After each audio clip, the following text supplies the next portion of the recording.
Usapan natin, nung nakarang araw daw may mga naitala ang PHIVOLCS or Philippine Institute of Volcanology and Seismology. Ito daw yung may mga pagyanig daw itong Mayon Volcano. So aalamin natin yung impormasyon tungkol dyan. Makasama natin ang ating very special guest this morning. Let us all welcome Director Renato U. Saligum Jr. ng PHIVOLCS. Good morning, Director. Magandang umaga. Yes. Director, bigyan niyo po naman kami ng konting update kung nangyari nga dito sa Mayon. Kasi kumbaga naririnig natin. Pero ano na ba yung kalagayan niya as of now? Ang Mayon Volcano ay pinaka-aktibong bulkan sa Pilipinas at bawat bulkan may alert level tayo from 0 to 5. Ang 0 normal at ang 5 sumasabog na. Okay. So nasa alert level 1 ang Mayon Volcano, ibig sabihin abnormal. Ang description ko sa Mayon, abnormally normal kasi parang parati siyang ganon. Okay. Paminsan-minsan may mga lindol na itatala, pero dapat bantayan natin kung mamula na yung crater ng bulkan at dumami pa yung usok, o di kaya ay nawawala yung tubig sa mga wells all around. Ibig sabihin may paakyat na magma.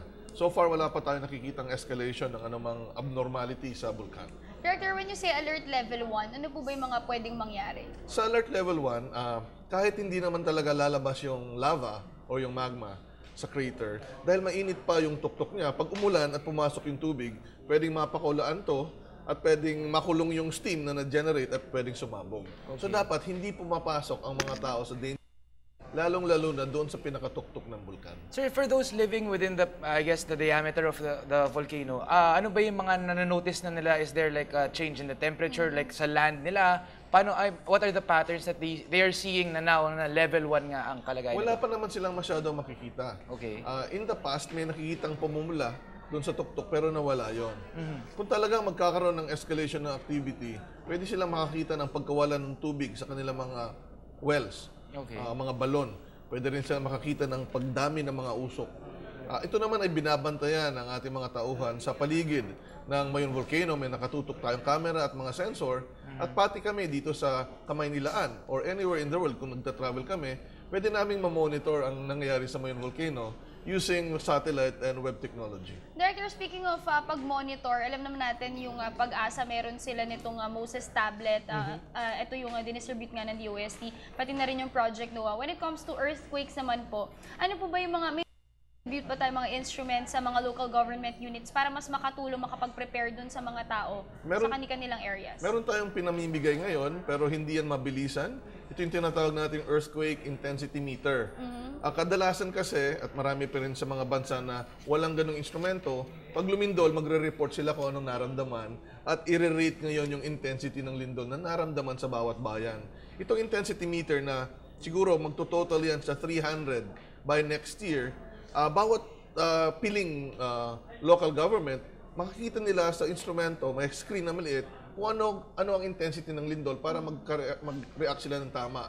Itong numero naman, papasok sa internet at sasaluhin ng ating web server sa PHIVOLCS at pwedeng tingnan ng sino man, lalong-lalo na ang OCD, responder, media, saan pinakagrabe ang pag-uga ng lupa para makafocus tayo doon sa mukhang nasa lanta. Yes.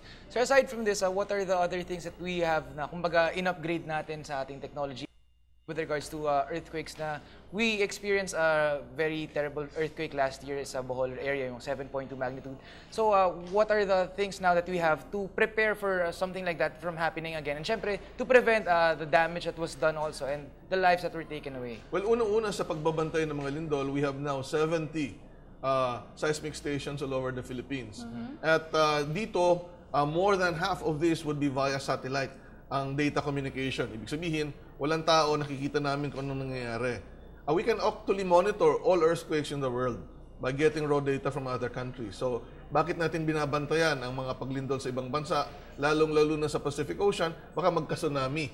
And related to that, pagbabantay ng tsunami, nag-develop na ang DOST PHIVOLCS and DOST ASTI ng Local Tsunami Warning System, kung saan pag may nangyari sa tubig dagat, pag umatras, umakyat, pwede na nating makita.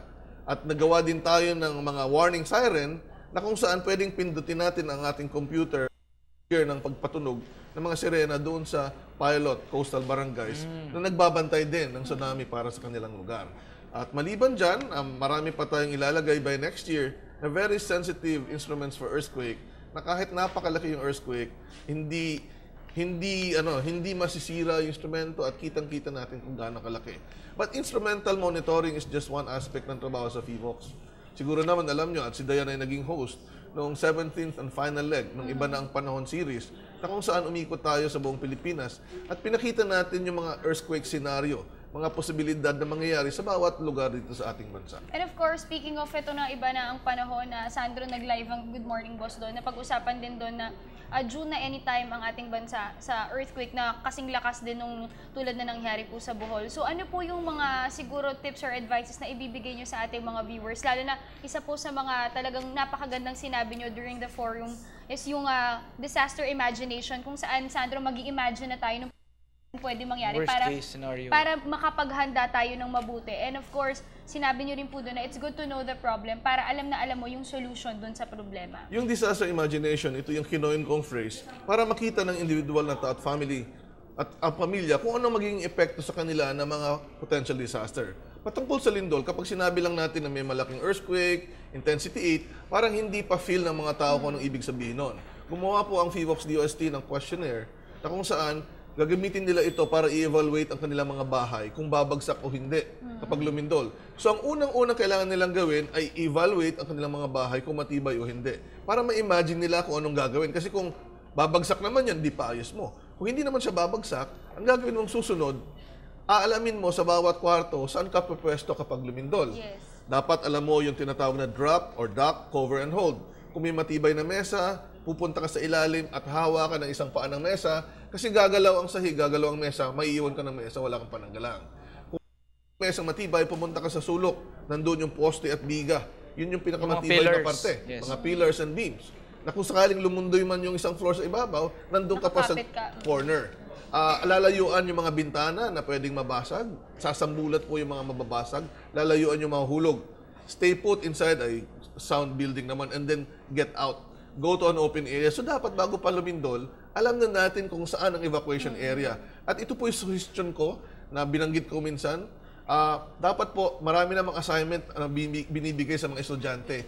Why not make an assignment for all school children to prepare an earthquake evacuation plan para sa kanilang pamilya together with the family, guided by the teacher. Kasi mahirap gumawa ng earthquake plan sa mga bahay, mas maganda through the schools. Yes, actually, yun nga na-experience naman natin sa mga schools. Actually, before tayo, meron tayong mga earthquake drills and even sa mga office, actually dito rin sa PTV, ginagawa natin yan na para, kumbaga, pagsasanay na kung sakaling mangyari nga ito sa atin, alam natin kung saan at ano nga yung ating mga gagawin. So ganito po sir, ngayon meron tayong mga trainings na ginagawa per barangay for that na kumbaga to educate them as well regarding the earthquakes.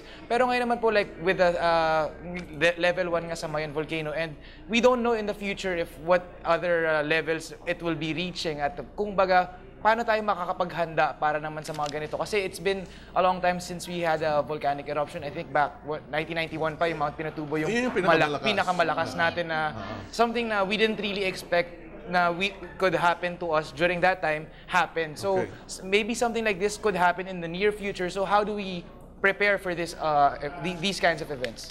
Ang mga bulkan, iba-iba ang kanyang tendency ng explosiveness. Yes. So sa Mayon, madalas na yan. So yung mga tao doon, mas may alam na. Sanay na. Pero kung tatanungin mo, meron bang katulad ng Pinatubo na sasabog sa Pilipinas? Yes. At ito'y pinag-aralan natin. Sa Iba na ang Panahon series sa Region 12, binanggit ko na may kakambal ang Pinatubo sa Mindanao. Ito yung Mount Parker. Meron na 2 kilometro, may lake din siya na kasing ganda ng Pinatubo.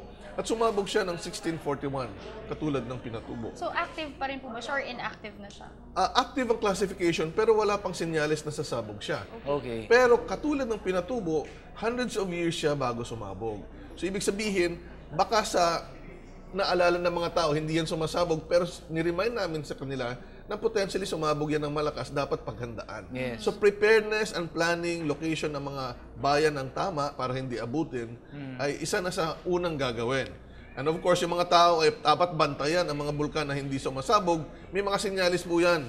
Yung pagkawala ng tubig, paglabas ng usok sa crater, pagda-dry up ng vegetation kahit umuulan, unusual animal behavior. Mapapansin din yung mga may ilap na hayop, talagang kakaiba ang Nagwawala na kumbaga. So ito po, medyo off topic lang ng konti. Nakikita natin ngayon na napakarami natin mga developments around the metro.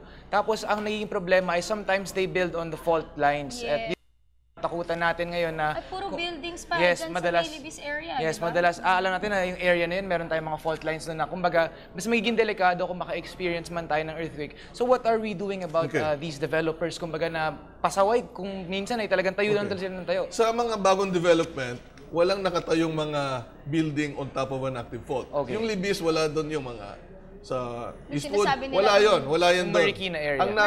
Ang nasa fault yung mga subdivision, yung mga luma na. Okay. So, at gusto ko ring linawin na kapag mataas ang building, delikado. Actually, depende yan sa lindol. Kapag gumalaw ang West Valley Fault, ang bilis ng kanyang pagkilos, mabilis.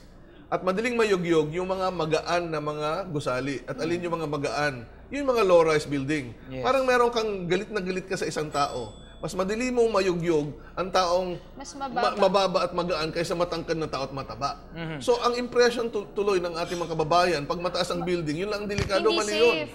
Parehong hindi safe kung hindi maayos. So, dapat, mas marami sa low-rise building, mga one-floor building, dapat ayusin yan. At dyan may problema tayo sa buong Pilipinas. Actually, I understand, sir, with the condominiums that are being put up ngayon, parang kumbaga they have to comply, parang With kumbaga the na, building code. yeah, na kaya nito mag-withstand ng certain magnitude level of Or earthquake. intensity Level, 8 sorry. earthquake at least. Yes. Alright, siguro at this point, before we end our interview, at marami tayong natutunan, lalo na dun sa mga viewers natin dyan. Importante talaga na maging alert tayo, vigilant tayo sa ating paligid, at mag-research tayo dun sa mga ways kung paano tayo makakapag-ready sa mga ganitong klase ng mga kalamidad at disasters. And of course, importante na i-memorize natin yung paligid natin tulad ng sinabi ni Director, lalo na unang-una yung bahay natin kasi hindi natin alam kung kailan ito tatama. At nasabi rin ni Director na anytime pwedeng tumama ang earthquake sa ating bansa.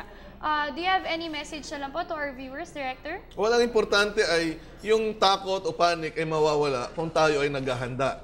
Alamin yung problema, alamin yung solusyon at magsasanay tayo.